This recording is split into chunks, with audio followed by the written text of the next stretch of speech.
A história de quem não teve nenhuma oportunidade na vida é muito mais fácil de ser contada do que a história de quem teve muitas oportunidades e perdeu. Zaqueu e o jovem rico estão bem próximas ali nos capítulos da Bíblia, mas as reações deles às oportunidades que Deus deu a eles foram muito diferentes. As histórias nos contam lições que são importantes para nós hoje. O Fé para Hoje está começando e vamos começar estudando a história desse jovem que se destaca como jovem rico. Fica comigo.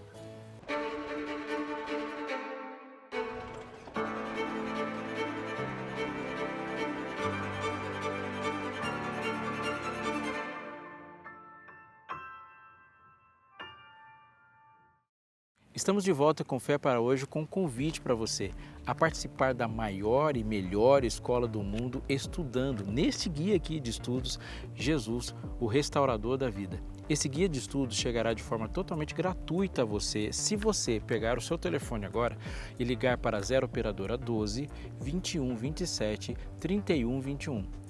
Você liga e o guia de estudo chegará até você. Você pode optar por não ligar também. Você pode acessar o site biblia.com.br, preencher o cadastro e o guia de estudos irá para você de maneira totalmente gratuita ou apontar seu celular para o QR Code que está aparecendo aqui na sua tela. Você pode escolher as opções. O guia de estudos Jesus, Restaurador da Vida, foi construído para que a sua vida também fosse restaurada. Participe desse estudo.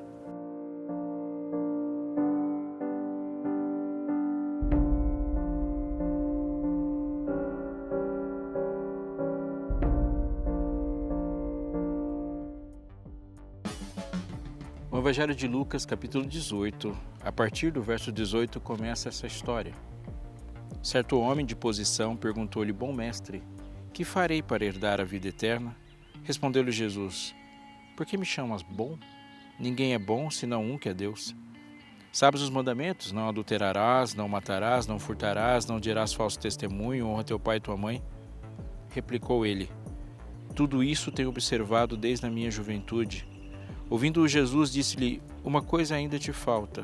Vende tudo que tens, dá aos pobres e terás um tesouro nos céus. Depois vem e segue-me. Mas ouvindo essas palavras, ficou muito triste, porque era riquíssimo. A Bíblia tem uma forma de te contar como que as pessoas que se encontraram com Jesus se tornaram importantes para o Evangelho, para a igreja e deixaram com que os frutos e dons que Jesus proporcionou continuassem fluindo da vida deles. A Bíblia faz isso e uma dessas formas é dizer o nome dessa pessoa. É por isso que conhecemos Zaqueu, conhecemos Maria, conhecemos Bartimeu. Esse jovem é conhecido como um jovem rico. A história se destaca, mas ele não se destaca na história. Ele é um jovem rico.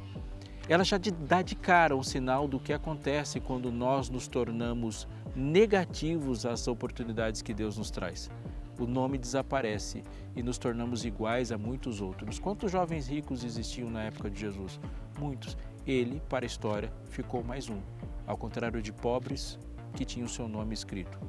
Ele chegou alegre e saiu dali triste. Os encontros com Jesus podem te fazer feliz, dependendo da resposta que você dá para ele. O jovem chega perto de Cristo com uma frase de cortesia, o chama de bom mestre, talvez esperando receber um tratamento diferenciado de Cristo. Isso era comum na vida dele, devido à sua situação socioeconômica. Ele estava acostumado a ser bajulado e tratado com muita atenção.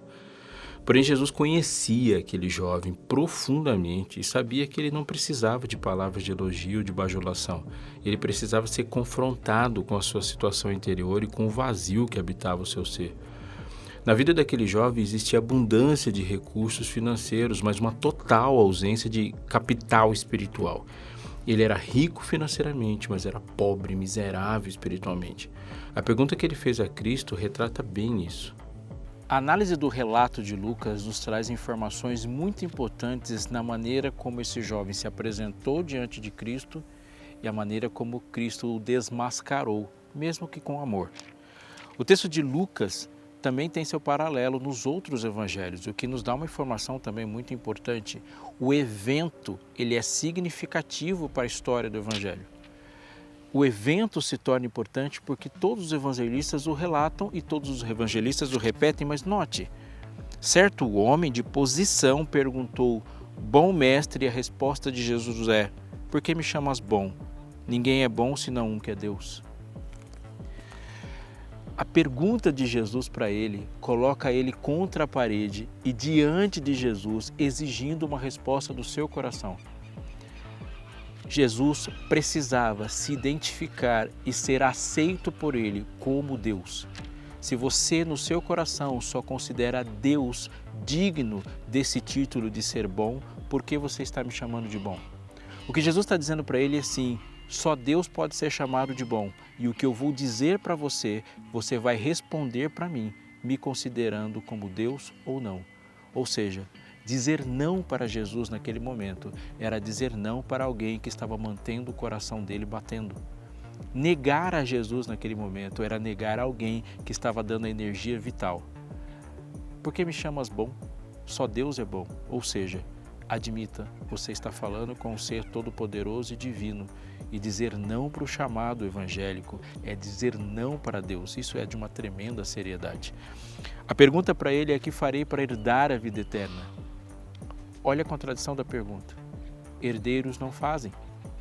O que farei para herdar? Para você herdar, você precisa nascer de um pai que tem uma herança para te dar. Ali dá para se perceber a confusão que se passava na cabeça dele. Desde criança, desde a sua juventude, ele tinha vivido uma vida de regras que lhe davam um imenso vazio, porque não se sentia filho.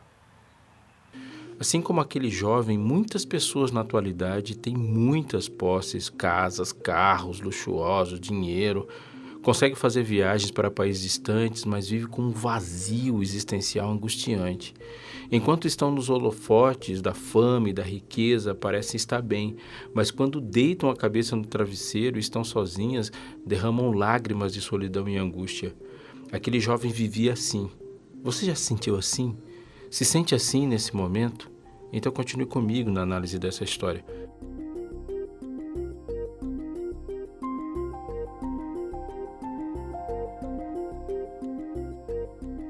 O jovem rico tinha uma concepção errada a respeito da soteriologia, ou seja, ele não compreendia o que era salvação. Ele queria saber o que deveria fazer para ganhar a vida eterna. Percebe? Está vendo esses dois verbos, fazer e ganhar? Ambos dão ideia de merecimento, mas a salvação não tem nada a ver com merecimento. A vida eterna não é ganha pelo que fazemos ou deixamos de fazer, é um dom gratuito de Deus, conforme a Bíblia ensina em diversos textos, como o seguinte: pois vocês são salvos pela graça, por meio da fé. E isso não vem de vocês, isso é dom de Deus, não por obras para que ninguém se glorie. Paulo escreveu isso para os Efésios, no capítulo 2, versos 8 e 9. A passagem de Marcos coloca uma informação tocante. Aquele jovem correu até Jesus, pelo relato de Marcos, e se jogou aos seus pés. Não sei se você consegue perceber, mas tente. O desespero, a angústia de alma e o vazio tão incômodo que aquele jovem estava sentindo. O vazio no coração estava ocupando tanto espaço que fez aquele jovem arcar diante do peso de uma história, de uma vida onde se relacionava com regras e não com o autor delas. Atente para o que eu vou te dizer. As regras existem para proteger relacionamentos. Quando nós protegemos as regras sem perceber os relacionamentos, a única coisa que conquistamos é um enorme cansaço.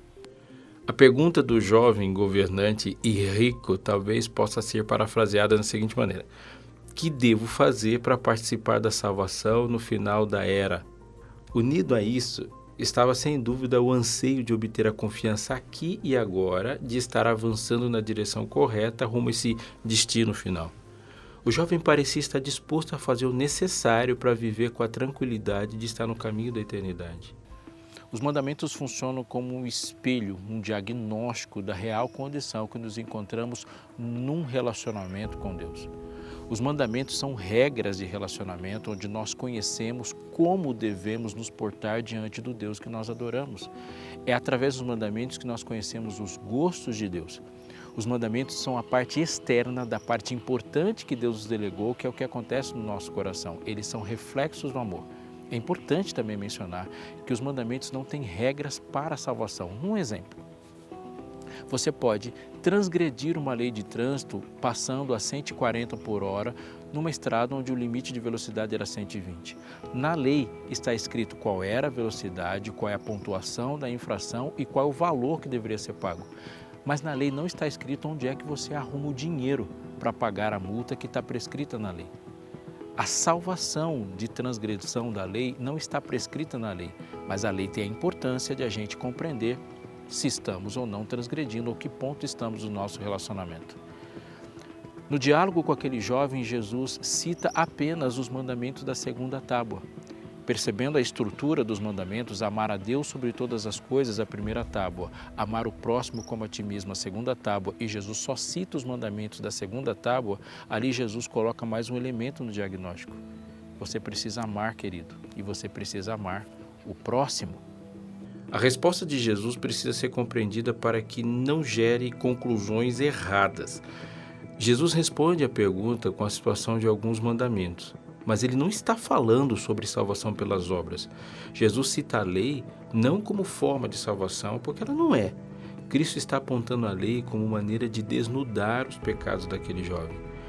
O que Jesus quer é que ele reconheça que é um pecador. E isso só é possível quando o ser humano compara a sua vida com o padrão moral divino, que é a sua lei. Quando Jesus manda o jovem guardar os mandamentos, ele está endossando um projeto de salvação pelas obras? De forma alguma. Jesus nunca fez isso e nunca se contradiz. Não existe um projeto de salvação através das coisas que fazemos, porque o pecado é como estar num poço de areia movediça. Quanto mais a vítima se mexe, mais ela afunda. Pecado só é possível de ser eliminado se alguém externamente o ajudar. Salvação vem somente pela graça divina. Mas ele chama a guardar os mandamentos porque coloca os mandamentos numa posição onde ele deve estar. Eles são indicativos. Jesus convida esse rapaz a entender a essência do mandamento e aqui um ponto deve ser colocado. Uma coisa te falta. Percebe que existe ali um peso, um pêndulo que até no jogo de palavras nos salta na maneira amorosa como Deus fala. O que estava faltando para o rapaz era exatamente a mesma coisa que estava sobrando. Não, Deus não é contra riquezas. Nós temos Jó, milionário. Abraão era muito, muito rico a ponto de que os bens de Abraão e os bens do seu sobrinho não podiam compartilhar o mesmo espaço. Há homens de Estado, gente muito bem paga, gente de destaque. Deus em nenhum momento tirou a riqueza de Abraão. Não, e dobrou a riqueza de Jó. Mas para aquele rapaz, a riqueza estava sobrando. Não é a riqueza que é o problema, mas é a posição que a riqueza está ocupando no coração. No centro de comando da vida do jovem rico deveria estar o amor por Deus. Mas para que o amor por Deus ocupasse espaço, a riqueza tinha que sair de lá. Era o desafio que ele teve que enfrentar. O jovem afirmou para Cristo que guardava todos os mandamentos desde criança. Poderíamos perguntar: mas se o jovem governante e rico está convencido de que tem guardado toda a lei, por que continua tão perturbado? É evidente que ele está fazendo um grande esforço para convencer a si próprio de que na realidade esteve vivendo em harmonia com todos os mandamentos de Deus. Nesse intento, talvez ele tenha sido estimulado pelos rabinos que se enganavam ao crer que a perfeição espiritual era deveras atingível nessa vida. Por mais que aquele homem se esforçasse, ele nunca conseguiria a perfeição. Ele estava cansado de fazer aquele esforço. Aquele jovem precisava aprender a render-se completamente à misericórdia de Deus e aceitar dele como um dom gratuito aquilo que ele não pode obter. Jesus lhe vai mostrar o caminho. Quando Jesus ouviu isso, ele lhe disse: uma coisa ainda lhe falta. Venda tudo que tem e distribua a renda entre os pobres e você terá um tesouro no céu. O que Jesus está apresentando para o jovem rico aqui é a mais profunda verdade a respeito da salvação. A salvação não está na categoria das dificuldades. Salvar-se não é difícil. Salvar-se e viver a vida em santidade não é uma coisa difícil de ser alcançada. Salvação é impossível. ela está na categoria milagre, ela está no campo do sobrenatural. E o que é impossível para você, era impossível para o jovem rico e é impossível também para o pobre. Jesus não está dizendo que ricos não podem ser salvos. O que Jesus está dizendo é que é impossível ser salvo e continuar amando as riquezas e o contrário também. É impossível continuar amando as riquezas e permitir que Deus o salve. Atente para o que eu vou te dizer.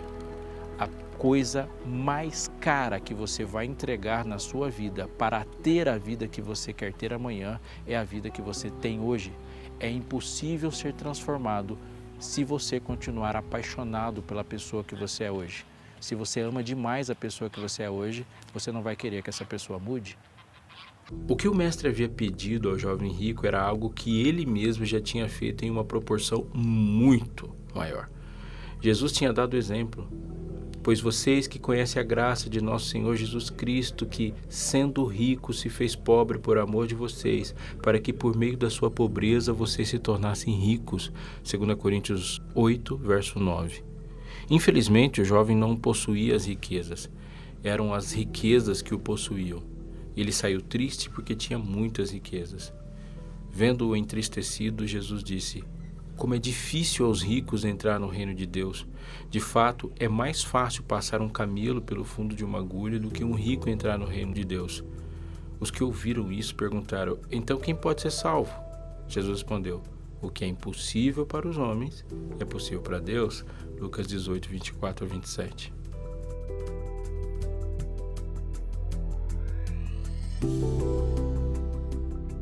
Jesus entrou em Jericó e atravessava a cidade.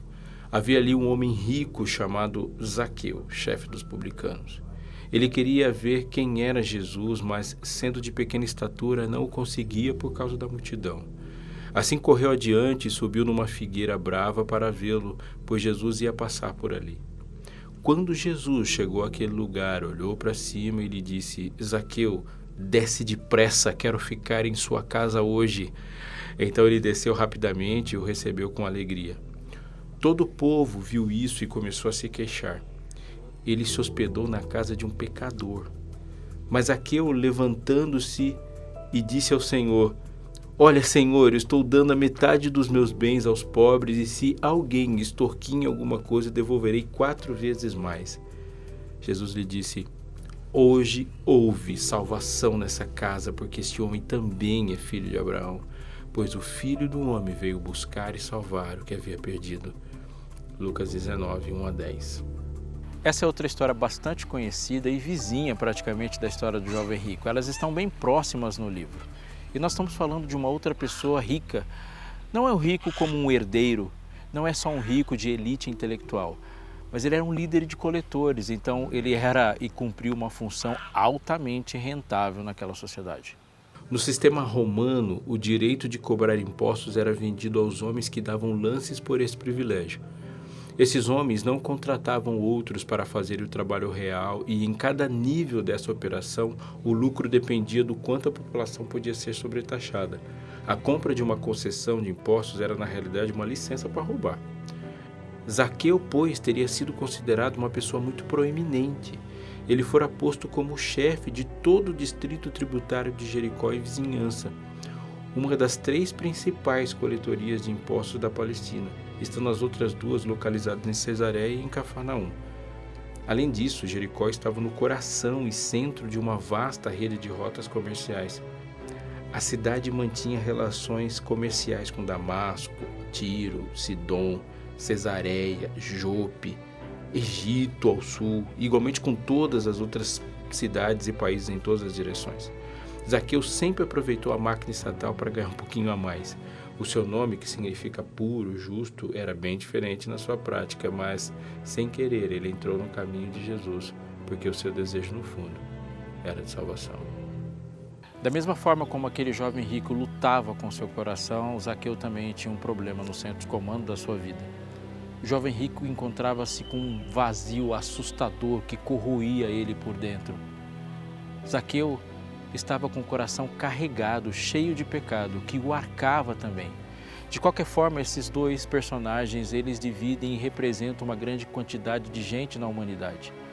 Alguns da humanidade hoje sofrem porque seu coração está vazio, num relacionamento cheio de moralidade e sem nenhum amor, sem nenhuma paixão. E a ausência do que é essencial faz com que eles tenham uma vida aleijada. Zaqueu não. Zaqueu tem um coração cheio de delitos, cheio de pecado, e o peso da sua culpa faz com que a sua vida não ande. Da mesma forma, eles não têm a mobilidade, a dinâmica, a paixão e o perfume que a vida proporciona. Ali dá para perceber quando Zaqueu começa a priorizar o socorro para a sua vida na sua atitude de subir numa árvore. Ele é rico, ele é importante, mas nesse momento nada importa, o que importa é Jesus. Ali ele encontra um sicômoro. Não importa se é o sicômoro, se ele está de túnica, aquela chance não poderia passar. Quando Jesus passou embaixo da árvore, parou e percebeu Zaqueu. Não apenas percebeu, como demonstrou que já o conhecia e se convidou para ir à sua casa. É especialmente significativo notar que, mesmo que Zaqueu certamente estivesse muito ansioso para ver Jesus, foi este e não o líder dos coletores que tomou a iniciativa de estabelecer um contato pessoal entre ambos. Era Jesus quem estava buscando e salvando. O povo criticou a Jesus pela atitude tomada e nós criticamos o povo por termos criticado Jesus. Mas Jesus se encontrou com uma pessoa odiada pela sociedade. Eu não vou nem citar, apenas no seu exercício de imaginação, olhe para um telejornal e imagine Jesus almoçando com aquelas pessoas que aparecem nos primeiros 10 minutos. Isso era Jesus. Jesus salvava pecadores e não importa em qual lugar o pecado estava. Jesus salva pecadores e aquele foi um jantar de tremendo sucesso. A segunda coisa importante desse ponto do encontro entre Jesus e Zaqueu é a reação de Zaqueu. Abandono do pecado e numa conversão genuína não envolve apenas um sentimento. Todas as atitudes que o coração tem em direção a Jesus levará a alguma outra atitude em relação às pessoas. O pecado de Zaqueu era o furto, era a corrupção, era o roubo. E o arrependimento do pecado levou à restituição. A lei exigia um quinto. Zaqueu se prostrou diante de Cristo e ao se prostrar diante de Cristo, o seu coração se levanta em direção ao próximo, querendo restituir muito mais do que isso. A gente pode parar e discutir muito sobre o quinto ou o dobro, mas a verdade é que o abandono do pecado levou a ter uma atitude de deixar o pecado, restituindo aquele que foi defraudado.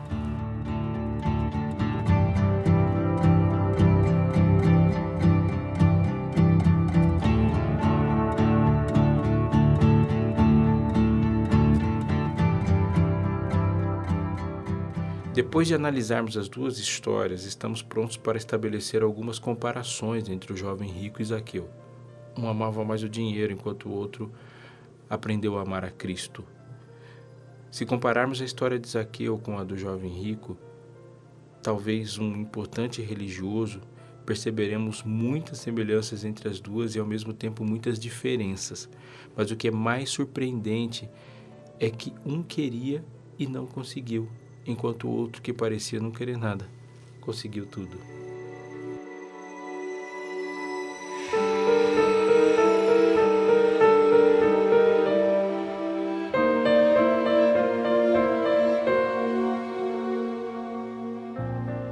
Você já comprou mel? Claro que sim. Já sentiu desconfiança quanto à sua pureza? Pois é, eu desde menino escuto sobre vários testes para verificar a pureza do mel. Isso inclui fósforos, adesivos mata-moscas, álcool, açúcar, água, enfim, muitas coisas. Nós desconfiamos porque queremos que o mel faça o efeito que esperamos dele. E cremos que o melado, o açúcar ou qualquer outra coisa que não seja mel não fará a mesma coisa. Assim é com o amor ou as manifestações dele. Podemos passar horas, dias, semanas ou até mesmo anos declarando amor. Podemos cantar, compor, desenhar ou expressar da forma mais criativa possível, mas a genuinidade do amor se dá no seu efeito. A relação entre lei e amor é inquebrável, pois a lei é amar. Ame o Senhor, diz o texto de Mateus. Ame o Senhor seu Deus de todo o seu coração, de toda a sua alma e de todo o seu entendimento. Este é o grande primeiro mandamento. O segundo, semelhante a este, é ame. Ame seu próximo como a você mesmo. Desses 2 mandamentos dependem toda a lei e os profetas. Capítulo 22, verso 37 do livro. Mas aquele jovem compreendeu apenas as barricadas que impedem que o amor se dissolva, ou olhou para o diagnóstico achando que ele já era remédio. A sequência de mandamentos que ele tem em mente inicia e segue com 4 nãos. E Jesus o lembra que o teste da pureza e legitimidade está nos sims com os quais esses não se relacionam. Estava faltando muita coisa na vida daquele jovem. Sobrava dinheiro, lei, moralidade, sobrava propriedade, sobrava tristeza, sobrava mundo. Jesus propôs uma troca para ele. O que estava sobrando pelo que estava faltando. Faltava-lhe tesouros no céu, faltava-lhe compaixão, faltava-lhe justiça para com o que estavam precisando, faltava a ele uma experiência real e satisfatória com Deus, faltava a ele a alegria da salvação. De fato, Jesus não estava pedindo a ele uma chance. Jesus estava oferecendo a ele uma chance. É óbvio que essa chance iria custar muito, toda a riqueza. O texto diz: vende os teus bens, dá aos pobres e terás um tesouro no céu, depois vem e segue-me. É importante notar que o tesouro, o céu, lhe foi garantido antes dele se mover para seguir. Olhe, você terá um tesouro no céu, depois vem e segue-me. E ele disse não. Não para o tesouro no céu ao manter a sua riqueza, e não para o tesouro que veio do céu ao recusar seguir Jesus. Seguir a Jesus custa muito, não seguir custa tudo. Conta-se que numa das viagens de avião, o pugilista americano Muhammad Ali, batizado Cassius Clay, estava atravessando uma área de turbulência e todos os passageiros foram avisados de que deveriam colocar os cintos e colocar os seus assentos na posição vertical, aquele típico procedimento de segurança numa área de turbulência. Muhammad Ali não fez nada disso, continuou do jeito que estava, sem cinto e com o banco reclinado. Esse pugilista, se você conhece um pouco da história dele, ele é conhecido pela sua habilidade, um jogo de pernas maravilhoso, dançava como uma borboleta, mas picava como uma vespa, assim ficou na história, mas não por humildade. Ali, com a comissária de bordo dizendo para ele o que ele deveria fazer, ele respondeu: eu sou um super-homem, eu não preciso de cinto de segurança. Ao que ela respondeu: Sr. Muhammad Ali, super-homens não precisam de aviões. Do que você de fato precisa? Essa história de Zaqueu e a do jovem rico, elas mostram para a gente 2 caminhos diferentes diante de uma mesma decisão que a ser tomada, de uma oportunidade ali. O jovem rico olhou em Jesus e viu em Jesus uma oportunidade a ser dada para ele. Zaqueu olhou para Jesus e viu em Jesus a última oportunidade que ele deveria aceitar. Jesus passava por Jericó naquele momento. Não passaria por Jericó mais nenhuma outra vez. Se você olhar para os relatos do Evangelho, não tem outra chance. E ali Zaqueu aceita a chance. E os corações agora têm comandos diferentes. Zaqueu não convidou Jesus a participar dos cômodos da sua casa. Zaqueu convidou Jesus a assumir completamente o comando da sua casa e da sua vida.